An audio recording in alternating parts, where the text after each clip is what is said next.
नमस्कार, स्वागत है आप सबका दिल से रोहित चैनल में। दोस्तों, एक लंबा अंतराल आपके और मेरे बीच में आ गया था। कुछ स्थितियाँ इस तरह की बन गई थी कि मुझे हॉस्पिटल के चक्कर काटने पड़े, हॉस्पिटल में एडमिट होना पड़ा, मेरी सर्जरी हुई है। लेकिन आपको मैं लगातार मिस करता रहा। आपके प्यार से, भगवान के आशीर्वाद से मैं बिल्कुल ठीक हूँ। हॉस्पिटल में ज़रूर आपको मिस करता रहा, क्योंकि मैं लगातार वीडियो के माध्यम से आपसे बातचीत करता रहता हूँ। कमेंट्स में आप अपनी प्रतिक्रियाएँ मुझे देते रहते हैं, लेकिन लंबा अंतराल हो गया, मजबूरी थी मेरी, इसलिए मैं आपसे बातचीत नहीं कर पाया। अब वादा करता हूँ लगातार पहले की तरह हिंदुस्तान की राजनीति, राजस्थान की राजनीति में लीक से हटकर वीडियो मैं आपके मेरे इस चैनल के माध्यम से आपके सामने प्रस्तुत करता रहूँगा। और अब से पहले जिस तरह का प्यार मुझे आपकी ओर से मिला है, आगे भी मिलेगा। आपने मुझे मिस किया या नहीं ये तो आप जानो, लेकिन मैंने आपको बहुत मिस किया। दोस्तों, ये वीडियो अपलोड करने से पहले मैंने कुछ वीडियो भरतपुर राजघराने को लेकर लगातार अपलोड किए थे, एक के बाद एक वीडियो। और शायद आप सोच रहे होंगे कि मैं भरतपुर राजघराने के पीछे क्यों पड़ा हूँ। वजह यही है दोस्तों, मैंने हिंदुस्तान के कुछ जो प्रतिष्ठित राजघराने हैं उनकी थोड़ी हिस्ट्री को थोड़ा बहुत मैंने पढ़ा है। उनमें मैं सबसे ज़्यादा भरतपुर राजघराने के इतिहास से काफ़ी प्रभावित हूँ। आप भी सब जानते हैं कि भरतपुर राजघराना हिंदुस्तान का एक इकलौता राजघराना है। चाहे वो मुग़ल शासक हों, चाहे अंग्रेज़ हों, किसी के भी सामने घुटने नहीं टेके। इसलिए जाहिर सी बात है, भरतपुर राजस्थान में आता है। मैं राजस्थान का रहने वाला हूँ, इसलिए मेरा सीना भी गर्व से फूल जाता है भरतपुर राजघराने के इतिहास को पढ़कर और वहाँ के राजा महाराजाओं की बहादुरी के किस्से पढ़कर। लेकिन अब जिस तरह से भरतपुर राजघराने को लेकर लोगों में संशय की स्थिति पैदा हुई है, भरतपुर राजघराने में अभी पिछले कुछ सालों से जिस तरह से भरतपुर राजघराने के सबसे वरिष्ठ सदस्य विश्वेंद्र सिंह और उनकी पत्नी दिव्या सिंह और उनके पुत्र अनिरुद्ध सिंह, यानी दिव्या सिंह और अनिरुद्ध सिंह एक तरफ हैं, विश्वेंद्र सिंह एक तरफ हैं, और इन दोनों पक्षों के बीच में जिस तरह से प्रॉपर्टी को लेकर विवाद चल रहा है और दोनों ही पक्षों की ओर से जिस तरह से आरोप और प्रत्यारोप लगाए जा रहे हैं, उन आरोप प्रत्यारोपों को लेकर पब्लिक तो अच्छी तरह से जानती है कि ये सिर्फ कानूनी जंग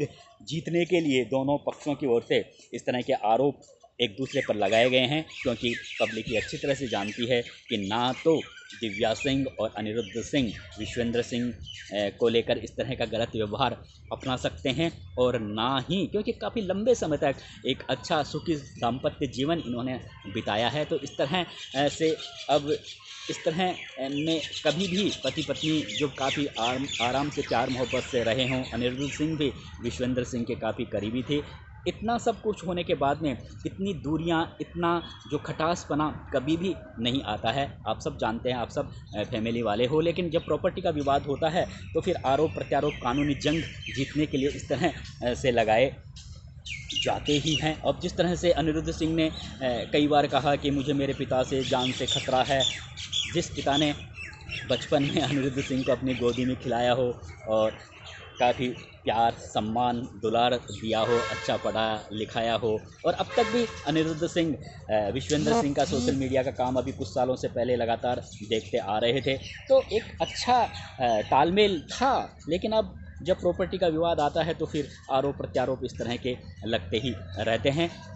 लेकिन इस तरह के आरोपों से भरतपुर राजघराने के जो मान सम्मान बना हुआ था, उस पर कहीं ना कहीं अब विपरीत असर पड़ रहा है। और शायद यही वजह है कि डी कुमेर से अभी हाल ही में जिस तरह से विश्वेंद्र सिंह ने चुनाव लड़ा था, विधानसभा का वे चुनाव हार गए, क्योंकि भरतपुर राजघराने के सबसे वरिष्ठ सदस्य हैं। और जब भरतपुर राजघराने को लेकर ही जब लोगों में कई तरह उनके जहन में कई तरह के सवाल खड़े होंगे, एक तरीके से विपरीत असर पड़ेगा, तो फिर कहीं ना कहीं चुनावों के नतीजों पर भी विपरीत असर पड़ना ही है। तो कहीं ना कहीं ये विश्वेंद्र सिंह की हार का एक बड़ा कारण रहा। लेकिन भरतपुर की पब्लिक में ये भी कहना है कि अब जिस तरह से अनिरुद्ध सिंह हैं, वो सचिन पायलट के काफ़ी करीबी माने जाते हैं। सचिन पायलट को एक तरीके से राजनीतिक गुरु मानते हैं, और अनिरुद्ध सिंह भी एक तरीके से राजनीतिक पारी खेलने के लिए काफ़ी बेताब दिख रहे हैं। लेकिन भरतपुर के पब्लिक का कहना है कि अगर भले ही वो सचिन पायलट के काफ़ी करीबी हों, सचिन पायलट की वजह से वो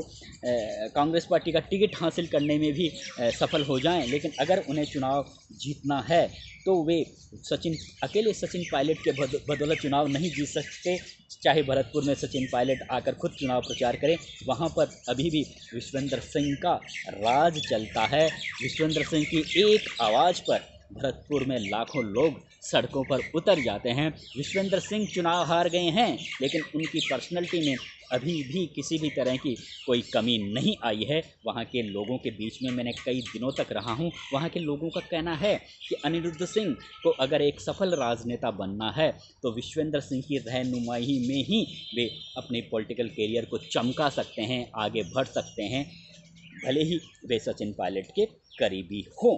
तो ये एक अनिरुद्ध सिंह को सोचना होगा। वैसे भी वे उनके पिता हैं, बचपन में उनकी गोद में खेले हैं, जवानी में उनके साथ में एक टेबल पर खाना खाया है। अब प्रॉपर्टी विवाद आ गया, वो एक अलग बात है, लेकिन ये अगर आपको पॉलिटिक्स में आगे बढ़ना है तो विश्वेंद्र सिंह के बिना आप, जब तक विश्वेंद्र सिंह जिंदा हैं, आपको उनके चरणों में बैठकर ही चुनाव लड़ना पड़ेगा, तभी आप चुनावी जंग वहाँ से जीत सकते हैं, अन्यथा काफ़ी मुश्किल है। सचिन पायलट ज़रूर पॉपुलर लीडर हैं राजस्थान के, लेकिन भरतपुर और आसपास के ज़िलों में अभी भी विश्वेंद्र सिंह की पर्सनैलिटी पहले की तरह ही बनी हुई है। विश्वेंद्र सिंह आप सबको पता है, पहले जिला प्रमुख रह चुके हैं, 1989 में जनता दल के टिकट पर सांसद रह चुके हैं, 1999 में और 2004 में भाजपा से वे सांसद भरतपुर से रह चुके हैं।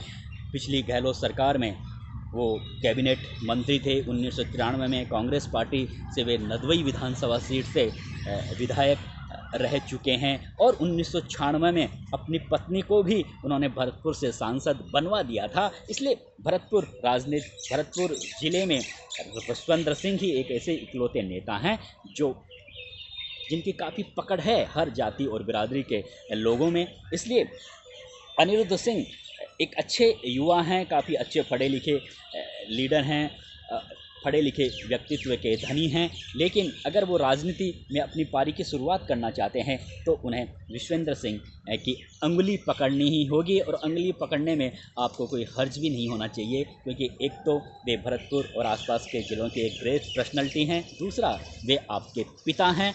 एक पिता कभी भी अपने इकलौते बेटे के लिए बुरा सोच ही नहीं सकता।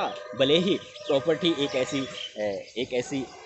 ऐसी चीज़ है जो बड़ों में दरार पैदा कर देती हैं, लेकिन ये जो खून का रिश्ता होता है ये कभी भी कमज़ोर नहीं होता। इसलिए मेरा ये जो वीडियो बनाने का मतलब यही था कि भरतपुर राजघराने की ये जो लड़ाई है, जिस तरह से किले और दीवारों से निकलकर सड़क पर आई है, उससे दिव्या सिंह का भी भला नहीं होने वाला है, विश्वेंद्र सिंह का भी भला नहीं होने वाला है, अनिरुद्ध सिंह का भी भला नहीं होने वाला है। इसलिए भरतपुर राजघराने की मान प्रतिष्ठा को बनाए रखने के लिए इन तीनों ही सदस्यों को एक बार फिर से एक टेबल पर बैठकर बड़े शांतिपूर्वक जो भी विवाद है उसको सुलझाना होगा, और जो सुखी दाम्पत्य जीवन दिव्या सिंह ने और विश्वेंद्र सिंह ने एक लंबे समय तक बिताया है, अगर वो आगे भी, अब एक तरीके से विश्वेंद्र सिंह की आयु 60 साल से ज़्यादा हो चुकी है, दिव्या सिंह भी की आयु भी काफ़ी ज़्यादा है, तो इस अवस्था में ये आपकी जिम्मेवारी बनती है कि जो मान प्रतिष्ठा भरतपुर राजघराने के प्रति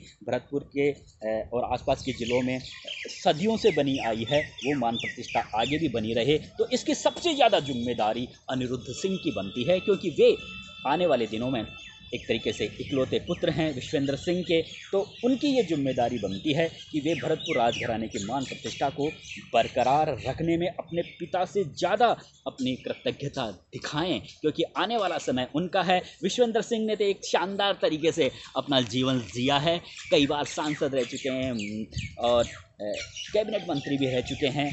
अब उनके लिए ये कोई ज़्यादा मायना नहीं रखता, मायना रखता है अनिरुद्ध सिंह के लिए। तो अनिरुद्ध सिंह को ये सोचना होगा थोड़ा, अगर उन तक ये मेरा वीडियो पहुंचता है तो तमाम तरह के मतभेदों को भुलाकर अगर वो एक टेबल पर बैठकर अपनी माता को साथ में लेकर, अगर वो विश्वेंद्र सिंह के साथ में, क्योंकि उनके पिता हैं, अगर एक टेबल पर बैठकर वो पहले की तरह खाना खाते हैं तो भरतपुर की पब्लिक भी इसी बात का इंतज़ार कर रही है कि इन दोनों पक्षों के बीच में शांतिपूर्वक विवाद सुलझ जाए, क्योंकि भरतपुर राजघराना काफ़ी मान सम्मान वाला राजघराना रहा है। इसलिए मैं बार बार इस तरह के वीडियो अपलोड भी कर रहा हूँ।